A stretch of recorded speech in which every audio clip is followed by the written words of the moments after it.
কোমল পানীয়র চেয়ে মানুষ এখন বোতলজাত খাওয়ার পানি বেশি কিনছে। প্রথমবারের মতো বোতলজাত পানি বিক্রি কার্বনজাত কোমল পানীয় বিক্রিকে ছাড়াবে বলে জানায় বহুজাতিক বাজার গবেষণা প্রতিষ্ঠান। তারা বলছে, বোতলজাত পানিই এখন বিশ্বের সবচেয়ে জনপ্রিয় কোমল পানীয়। গবেষণায় বলা হয়, বোতলজাত পানি বিক্রি দাঁড়াবে 23,800 কোটি লিটার।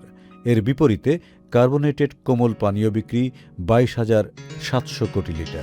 চাহিদা ও বিক্রি বাড়ায় ভারত ও চীনের মতো এশীয় দেশগুলোই বোতলজাত পানির শীর্ষ অবস্থান দখল করতে যাচ্ছে। সুখবর প্রতিদিন।